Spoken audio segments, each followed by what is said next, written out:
to the east side. Just you and I, we ride. Ain't got nobody, don't want nobody, but I just need something tonight. The devil wore a halo, devil wore a halo. This is how the slave go. I don't know everything, no.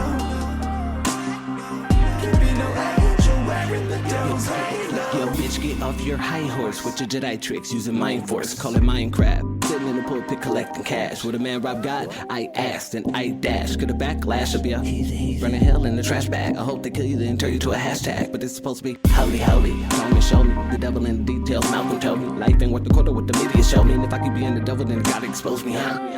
That nigga taking the ball of this crazy good bullshit. Everybody so sanctified, but 2 million people out here homeless. You little piece of shit. Don't talk about the book. Wanna talk about the blood? They ain't never give a fuck. You've been bamboozled and hoodwinked. They mystify opportunity. Divide and conquer's a game plan. You divide and conquer our unity. Fuck that. In case you didn't hear me, nigga, fuck that. You better put the God on bust back. I eat hellfire, why fear that? Did you hear that? Listen.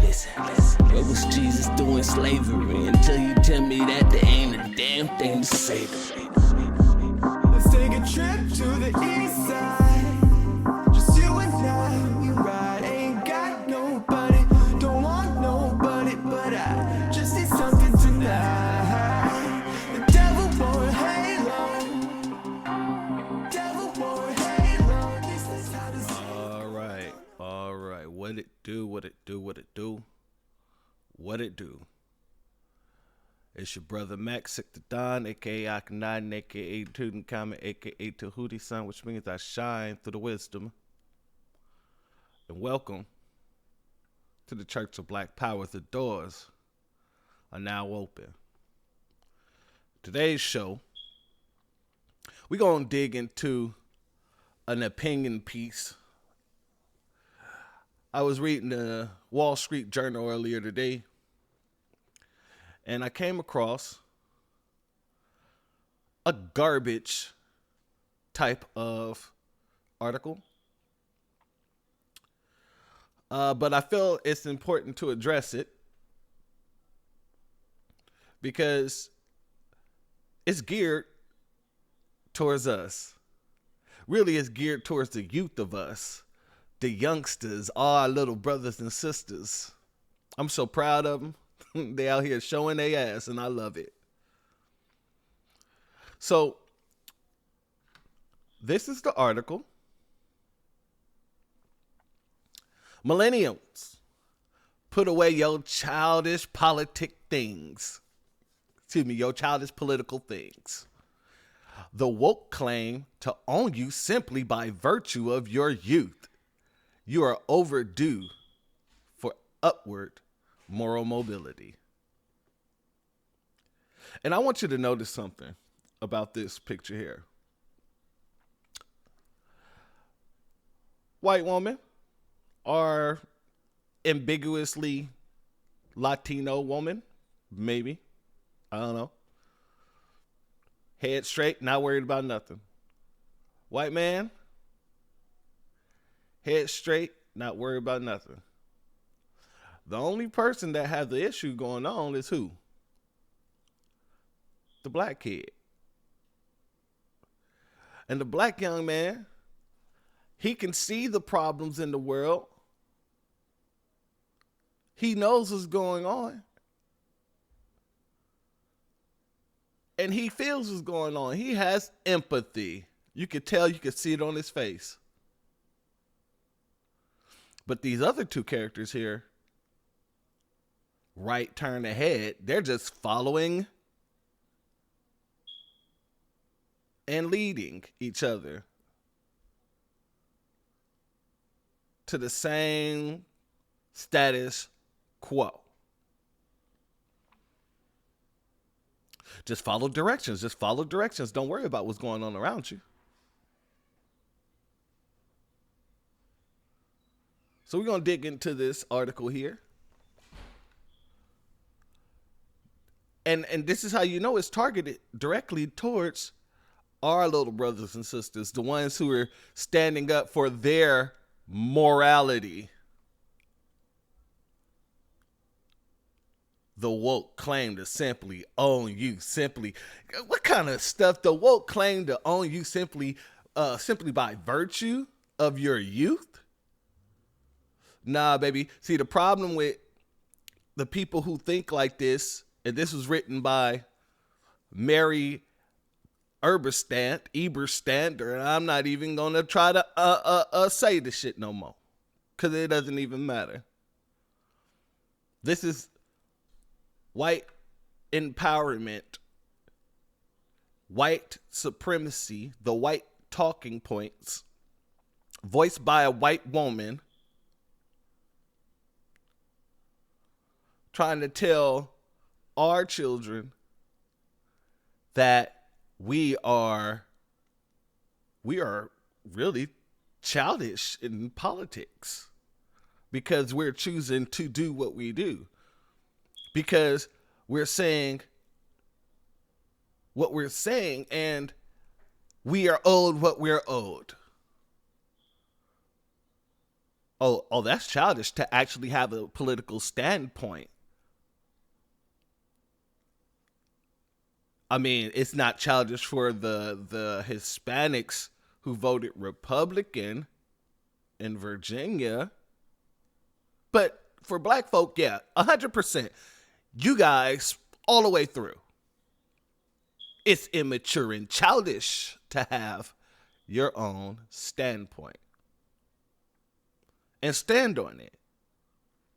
To have your own political views and stand on it.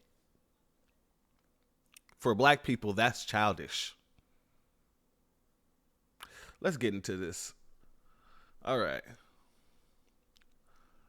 So as the election results of 2021 suggest a chill in the air for the left, the time has come to talk to the younger voters, millennials and Gen Zs, about America's future.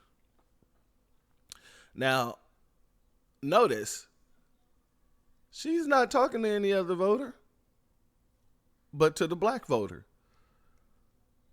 to the young man in the back there, because ain't nobody else paying attention to the worries and the struggles of the world in this picture that I'm seeing here. And then it isn't selfish for him to want to protect his own interests, but let's go in there and see. The message can be distilled in a single sentence. You've been robbed. Wow. You've been robbed of something treasured by millions of less literate Americans before you. Knowledge and appreciation of your own country.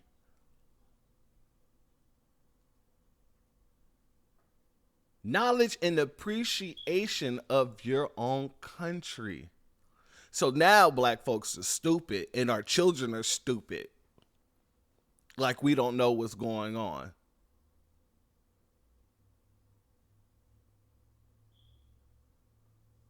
Like we don't know the history of America.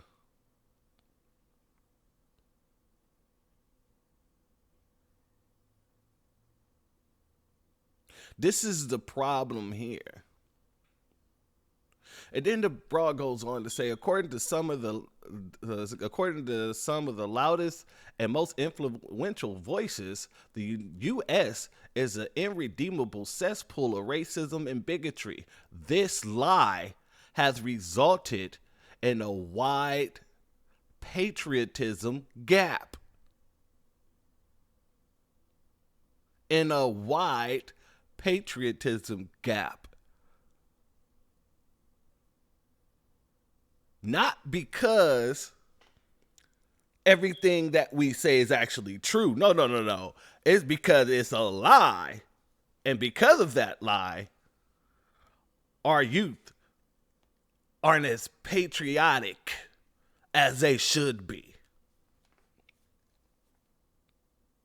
Ain't this some shit?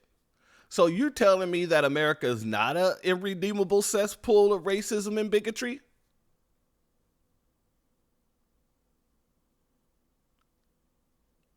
I mean, it doesn't make any sense, because if that is the case, then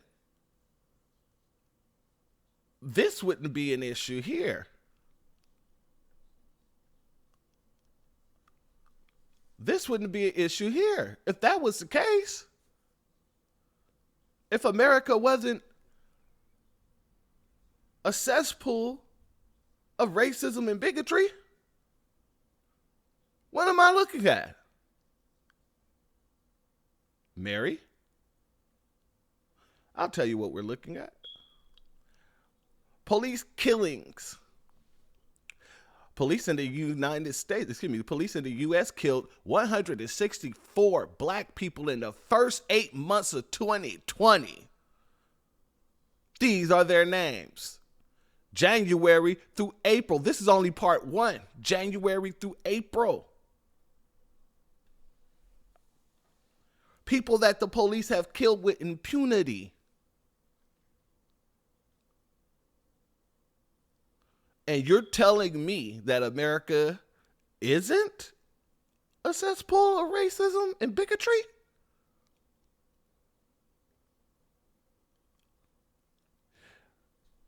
So this liar goes on. In 2020, according to one poll, a quarter of Democrats surveyed said they were extremely proud to be American.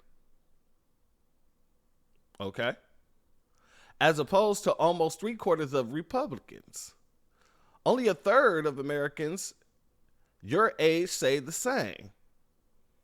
So now what she's doing is she's trying to lie to our children, lie to our young warriors who's out there speaking up, who's not allowing the media to create a narrative. They're actually telling them the narrative. But she want to lie and say that America isn't an irredeemable cesspool of racism and bigotry. If it was redeemable, it would have been redeemed already.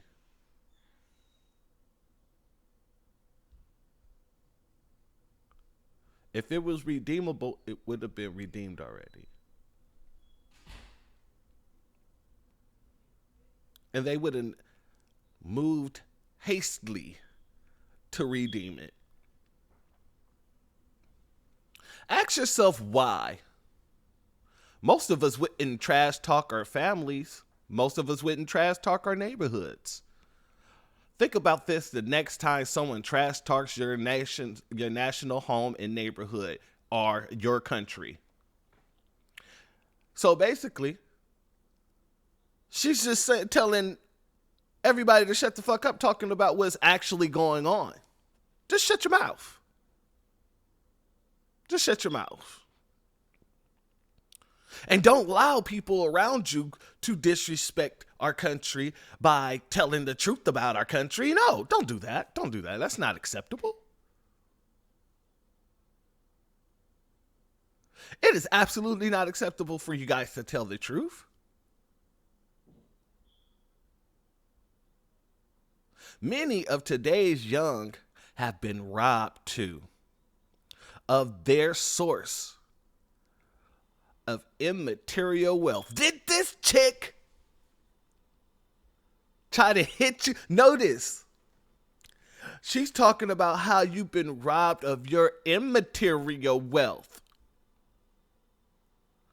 She's not talking about how you've been robbed of your material wealth, and that's one of the reasons why we're sitting here saying some of the things that we're saying and doing some of the things that we're doing. That's why the young ain't falling for this crap and they ain't dealing with these demos. And now, the Democratic Party has created a sub-commission, or whatever, not commission, but a sub-democratic group called the New Democrats, the New Demos, who wants to conserve America. But that's another show, because I'm going to be breaking down on the next show some of these people that belong to the New Democratic Party who are nothing but conservative Democrats. But let's move along. She talks about how they've been robbed of their immaterial wealth. What about their wealth? Their material wealth. You don't want to talk about that at all, because then you would have to talk about things like this.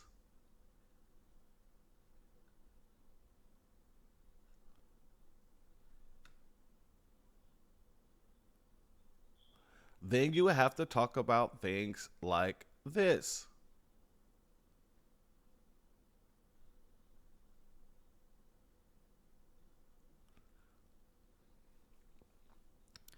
So, you want to talk about immaterial wealth. When the people that built this country is living in the most detrimental forms of poverty, and you want to talk to us about immaterial wealth? Biden says he has no idea what payments illegal immigrants will be, but backs compensation. This man went all out, crying, talking about that you came here looking for asylum. Your children is taken from you. That warrants some sort of compensation. The slaves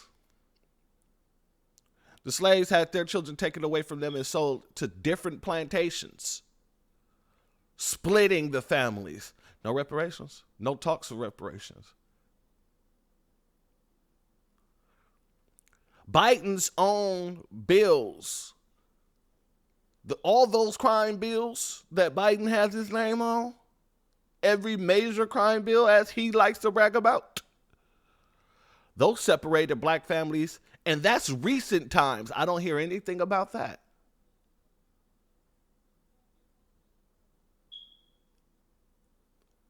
President Biden on Saturday said that illegal immigrants who were separated during the Trump administration deserve some kind of compensation, although he has no idea what the dollar amount would be. Days after he called reports of $450,000 payments garbage.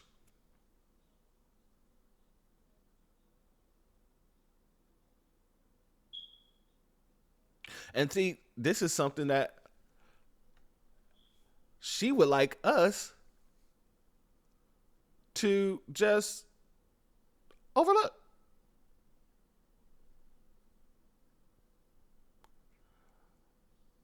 Because with us, it's totally unpopular. It's totally unpopular for us to want something, because everything that we want is totally unpopular. Well, let's take a look at something here. Look at this. Virginia's first black governor, Douglas Wilder, warns Dems Douglas Wilder warns Dems of voter backlash from 450K payouts to illegal immigrants.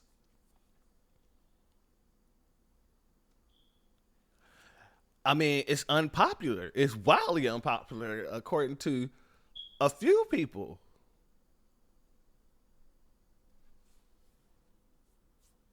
Biden's administration proposed 450,000 payments to illegal immigrants as a slap in the face.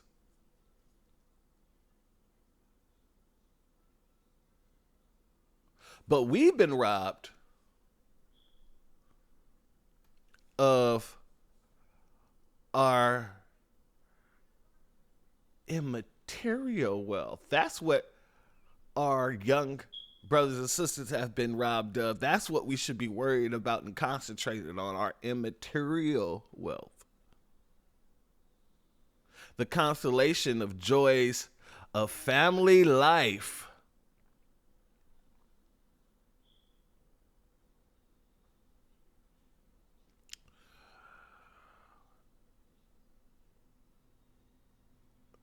This woman,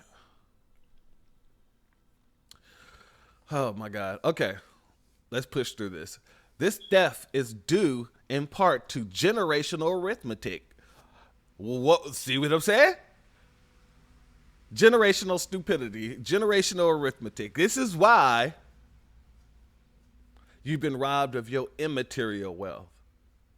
Which in some part is true because the school district has robbed you of your educational being educated in the proper ways. That's public school that did that. That was America that did that. Who robbed children of their arithmetic? Who taught students a bunch of lies and still does it to this day? Who are forcing schools to not teach some subjects while making sure that they're glorified in all of those books.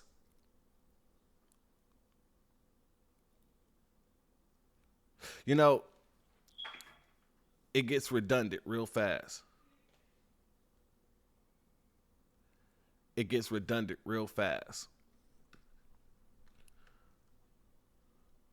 But yet y'all want to talk about immaterial.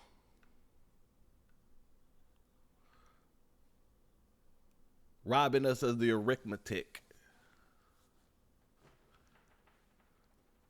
A lot of the things that reparations will fix, including the material. How will reparations fix the immaterial? Especially, well, the best educations are bought and paid for. I mean, if reparations are given, of course, we should be able to take advantage of free college tuition. You will see a surge of black students going to school. But we also need the material wealth as well. We don't just need immaterial, because immaterial wealth is immaterial, don't mean anything. You be the smartest person on the planet without the ability to make money, without the ability to get those jobs that you went to school for 11 years or something like that. And you just stuck on the sideline like a lot of black Americans today whose ancestors built this country.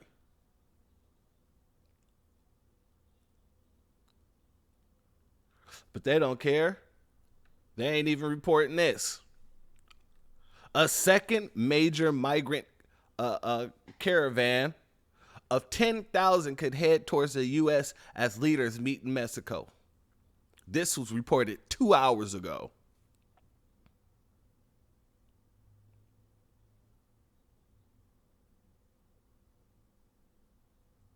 And a Mexican activist leading a caravan of over 1,000 Central American migrants announced that his group expects to meet up with the caravan that's 10 times larger. Border Report writes. The two aim to coverage and then proceed. The two aim to converge and then proceed towards the U.S.-Mexico border. So look how many more people are on their way over now.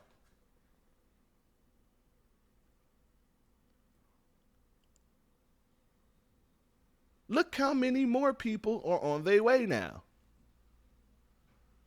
And this is exactly what I said was going to happen. What separates them from the people that you're trying to pay out? Because all they got to do is get thrown into all these different camps, and they're going to separate those children from the parents regardless. So what is this all about? And you don't think that our children and our youth are seeing this? You don't think that our youth and our children are seeing this? But yet it's all about in material wealth, the consolation and joys of family life. Today, younger adults hail from smaller networks and kinships than earlier generations. You are more likely to have lacked a father at home and to have fewer siblings, cousins, uncles, aunts than your forebears.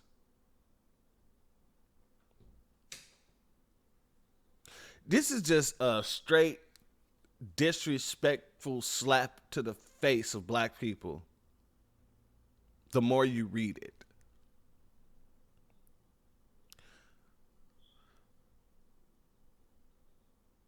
The family deficit is also a consequence of ideas. Generations of thinkers have disparaged, the family as the enemy of utopians schemes.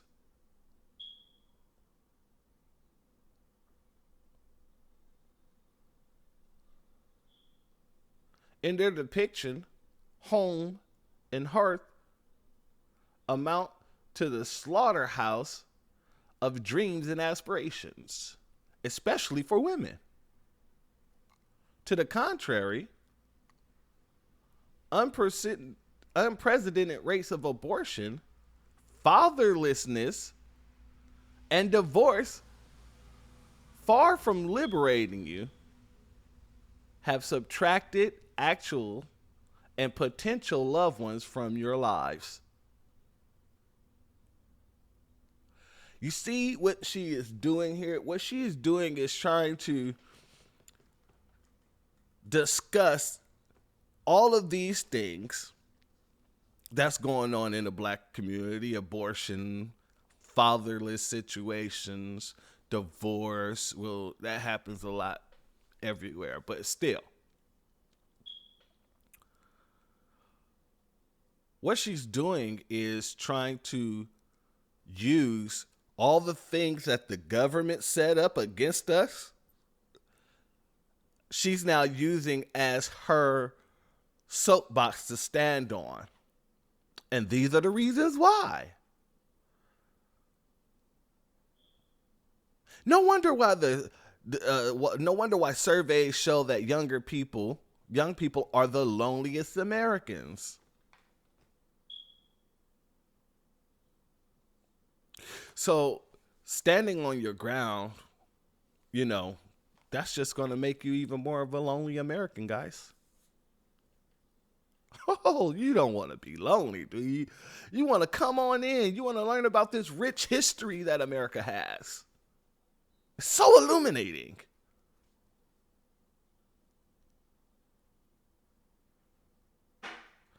Some of you has been robbed of another rich inheritance: organized religion. Because, black folks getting off that Christian ship, even if they do believe in Jesus, or if they still believe in Jesus, they just don't do it in the same organized way anymore. More people are starting to understand that they can have a connection with God without a pulpit preacher lying and taking all of their funds every Sunday. Will a man rob God? Yes, he does it every Sunday by robbing the children of God. But nobody talks about that.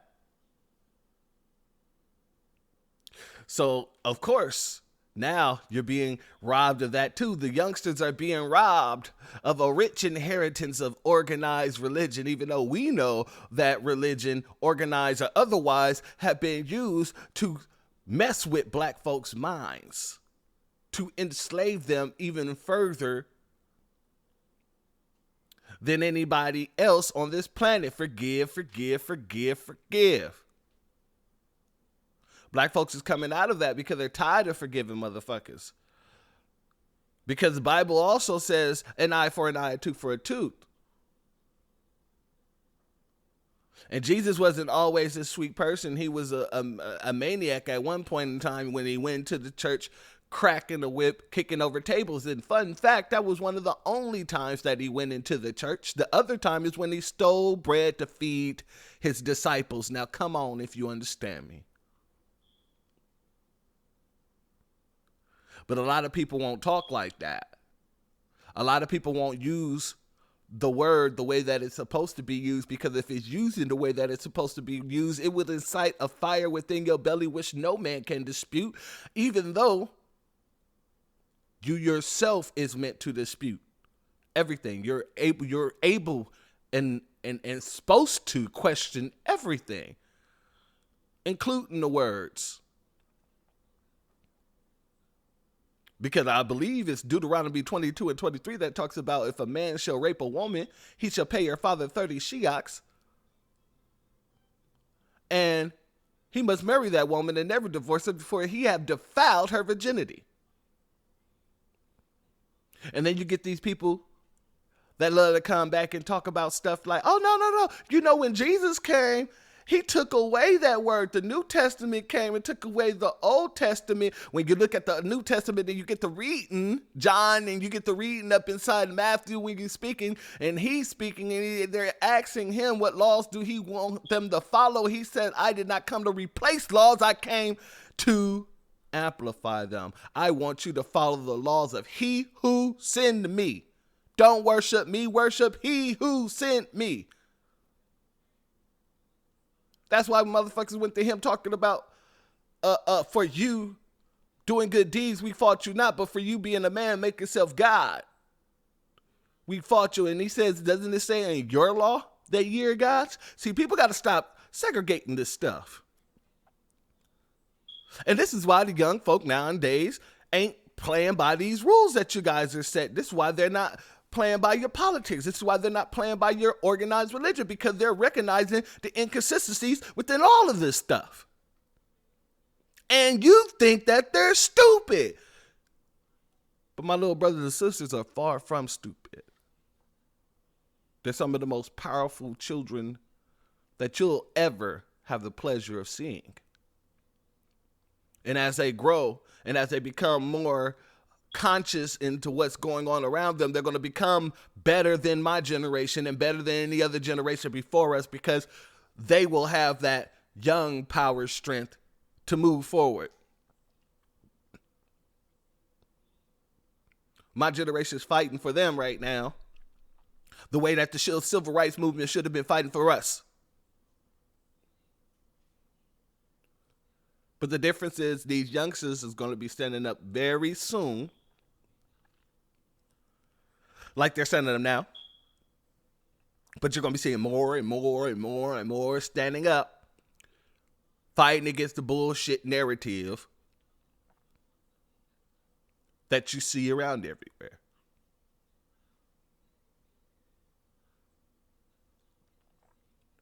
Now, I just want to make sure that we understand what this white woman is saying here. Excuse me. And I'm not going to finish reading this all because you guys can go and look it up. It's called Millennials Put Away Your Childish Political Things in the Wall Street Journal. But I bring this up to show that, the Democrats seeing you, baby. They seeing you guys out there rocking, no stopping and stopping, no rocking. Because the truth of the matter is, they want to act as if she blatantly lies to you and tells you that America being a cesspool of racism and bigotry is a lie. She says that clear as day. Well, I'm about to dispute that right now. We already just spoke about all these people, the 164 black people that's been killed in the first 8 months of 2020. We already spoke about that. Let's talk about this. Let's talk about this.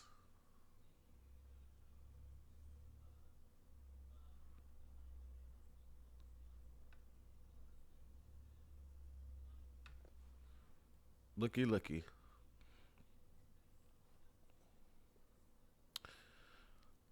Potential juror in Ahmaud Arbery case asks, is U.S. Confederate flag racist? This is why this woman's message means nothing.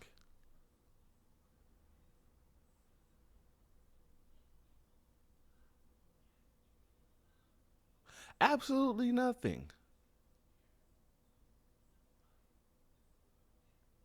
Because at the end of the day, we can't even get justice in this country. We can't even get a fair trial.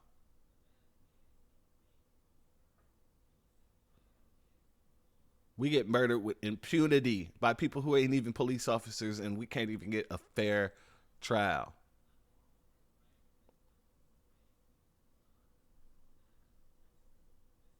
This man was killed by 3 men who were civilians. One of them being a police investigator. So the police department covered it up. But we need to worry about immaterial wealth. Our political views are childish.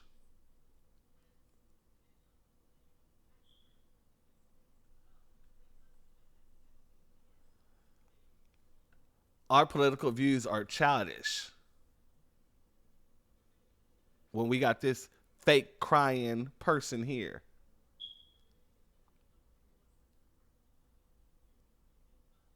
And his mother fake crying. Look at this. As soon as he tell her good job, she get to laughing. Oh, camera back on you. Camera back on you. Keep it up.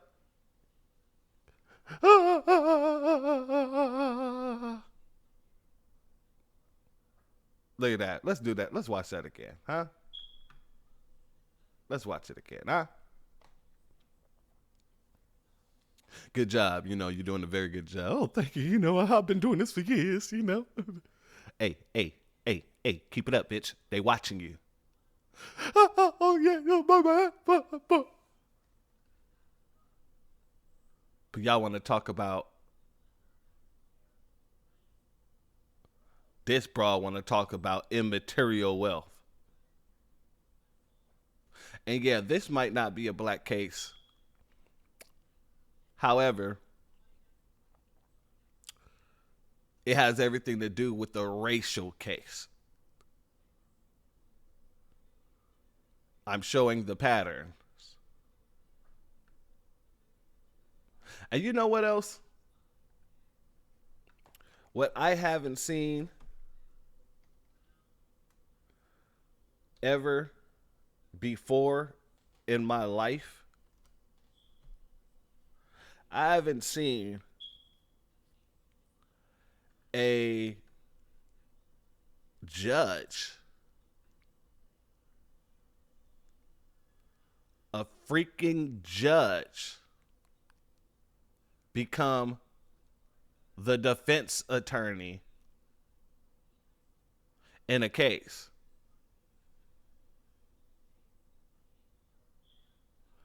I haven't seen that yet, but I've seen some judges who are unruly, but I haven't. Let's listen to what the judge has to say in his 6 minutes and do some commentary on this as well. Mr. Richards? Your Honor, Mr. Binger is either forgetting the court's rulings or attempting to provoke a mistrial in this matter. He knows he can't go into this, and he's asking the questions. I asked the court to strongly admonish him, and the next time it happens, I'll be asking for a mistrial with prejudice. He's an experienced attorney, and he knows better. Mr. Binger? First of all, Your Honor, this was the subject of a motion. I'm well aware of that, and the court left the door open. Now, when he says the court left the door open, he's saying that when the court leaves the door open for something, if it's applicable, then the attorney is able to use that to lead to a point. Now, this man in a gray suit here is a district attorney, and he looks like Justin Hammer from Iron Man. And the man back there in the blue, along with the bald head man back there in the blue, are the defense attorneys. Now, pay attention to what this judge and how this judge responds to the prosecution. And you never hear this, ever in a black case. And he's going to mention something that shows it. For me, not for you. My understanding of You should have come and asked for reconsideration. You did on the one motion, and in fact, I granted your motion for reconsideration. That was not our motion. Judge get caught in a lie right here. He sat there and tried to throw, well, I granted one of your motions before because he's trying to seem impartial. Watch what young Justin Hammer does. Excuse me. I did. I granted. We did not move that to was reconsider. Their motion. We have not filed any me. motions to reconsider in this case. That was their. He had to admit he was wrong. We didn't file any motions. We didn't file any motions in this case. Oh, excuse me. That was them. But watch, he gets mad. He gets biting mad. Their motion for reconsideration, which I denied. But I said I denied it, or I indicated a bias towards denial is what I did. Held it open with a bias towards denial. Why would you think that that made it okay for you, without any advance notice, to bring this matter before the jury? I was astonished when you began your examination by commenting on the defendant's post-arrest silence. That's basic law. It's been basic law in this country for 40 years, 50 years. So this man just basically said that he was upset about the attorney speaking about the defendant's post-arrest. Post situations where he indicated the same situations and did the same thing that he basically did at that protest where he was walking around with a gun at the underage of 17 or younger. Because if it's post, that means that it happened prior to. So in this case, it would be applicable for him to bring up that scenario to the jury to show that this isn't the first time that this young boy has acted in such activity. It is the first time that the young boy has stated that he wanted to shoot some niggers. And although the people that were shot, some of them were not black, none of that matters because white supremacy is steamrolling over them. Oh, you better best believe that they jumped out of code. So now they're trying to show the world right now what happens when you break code. I have no idea why you would do something like that, and it gives. I'll leave it at that. So I don't know what you're up to. May I respond? Yes. We filed an other acts motion on this exact issue because, in my mind, and I argued this, it is identical to what was going on the night of August 25th, in the sense that the defendant was using this exact same weapon. He was using it in a manner to try and protect property. No, he wasn't. Your Honor, with all due respect, I'm not going to rehash the motion. Yeah, that's absolutely untrue. No. Your arguments of record, my comments are of record, and why I ruled as I did is of record. There's nothing that I heard in this trial to suggest anything's changed, even if you're correct in your assumption that you know more than I did at the time. you should have come to the court and say, I want to go into this. Why you would think that you could go into it without any advance notice to the court, I don't understand that. And as the defense is pointing out, you're an experienced trial lawyer, and this should not have been gone into. You know why it was excluded in the first place? Because it was propensity evidence. That is exactly what 90404 is designed to prevent. So the fact that this boy, matter of fact, let's do this. Everybody who's listening, if you're white, if you're black too, you can participate. Close your eyes and imagine this scenario. A kid drops out of school, he's high school dropout, running with a gang, running around with military-grade weaponry, walking the streets with that weaponry and his gang.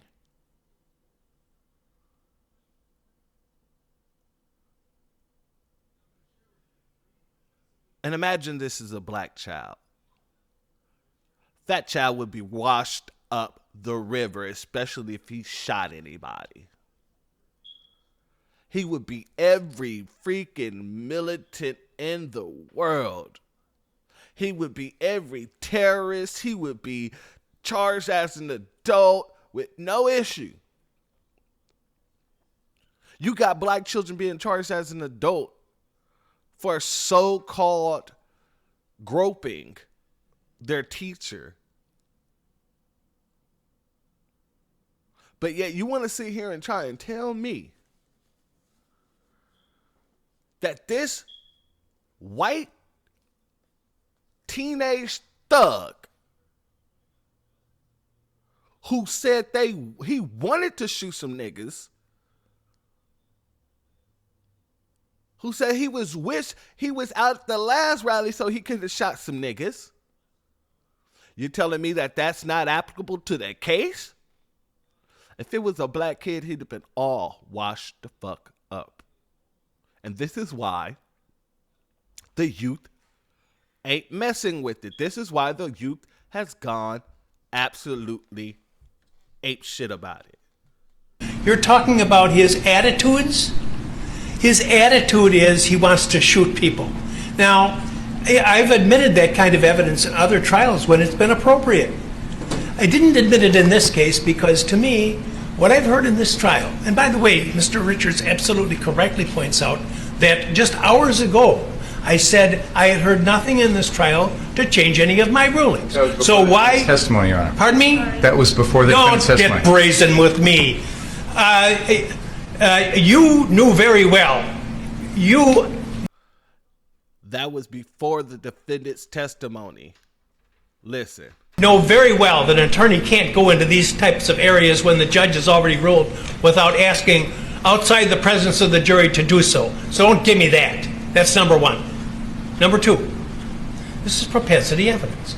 I said at the time that I made my ruling, and I'll repeat again now for you, I see no similarity between talking about wishing you had your AR gun, which you don't have, so that you could fire rounds at these thought to be shoplifters, and the incidents in these. Notice how this motherfucker just did that. Notice how he just tried to throw this in there. I don't see any problem with a person stating they wish they had their gun to shoot these which look to be shoplifters. First and foremost, let a black kid go out with a gun talking about he's about to go shoot anybody. Shoplifters or any otherwise. We can't even shoot people that break into our damn house. But you're telling me that people can go and shoot off guns, kill people, talk about wanting to do so prior, and it's not an issue. Okay. These cases, which are not, there's nothing in your case that suggests the defendant was lying in wait to shoot at someone. And the incidents in these cases, which are not, there's nothing in your case that suggests the defendant was lying in wait to shoot at somebody or reflecting upon the shooting for a vast amount of time. Every one of the incidents involves matters that involve seconds in time. So I commented at the time, I don't see the similarity, and I don't see the similarity now. All these matters are matters that had seconds in time. Like the matter of him going out there with a gun in the first place. Him going out with the gang in the first place with their guns, and the police did nothing.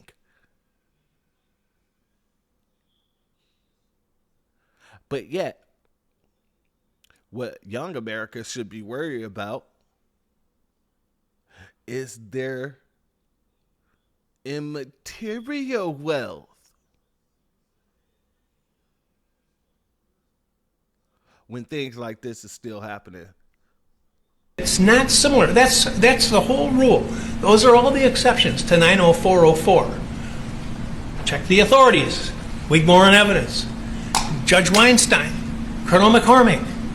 It's the prior act has to bear the signature of the accused, or it has to be so similar as to suggest it's a common plan or something like that. You have an incident where he's making comments about some alleged shoplifters versus crimes that involve instantaneous actions, whether premeditated murder or whether self-defense. That's for the jury to decide. But I don't see the similarity. I said it couldn't come in, and it isn't coming in, no matter what you think. Number two, I have to be concerned that with what Mr. Richards has said about the progress of the trial, and when you were I said you were over the line, close to or over the line on commenting on the defendant's pretrial silence, which is a well-known rule. I'm astonished that would have been an issue. So I don't want to have another issue as long as this case continues. Is that clear? It is. Thank you. For their first holiday card as a couple, Trevor had a choice between What they want us to literally just ignore. America is not a bigot and a racist cesspool, apparently.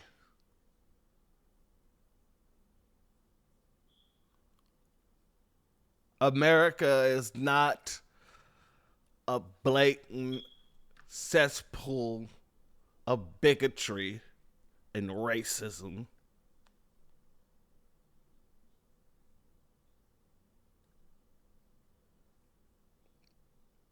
So it's a lie. And that is what is cutting off the newer generation's link to patriotism.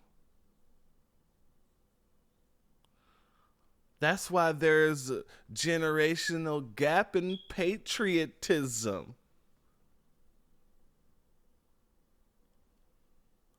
I just wanted to bring this to you, family. Just wanted to bring this to you. You know,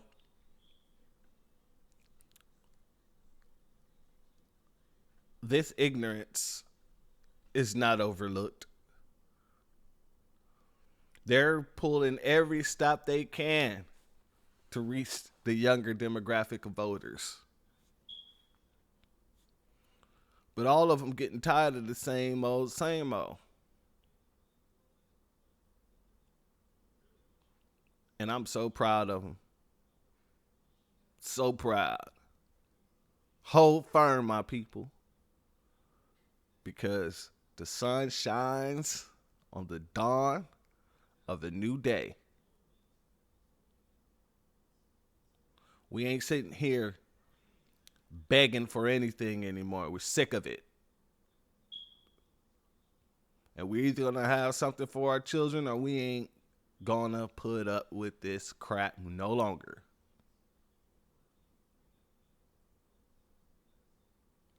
Peace and love. If you feel any of this video, any of this lecture tonight, this commentary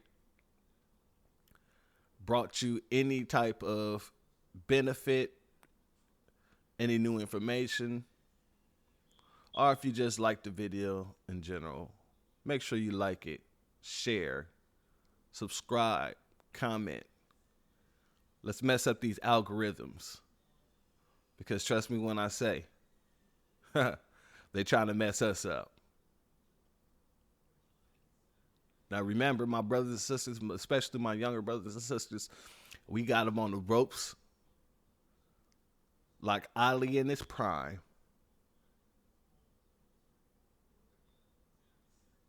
Don't back down. We out.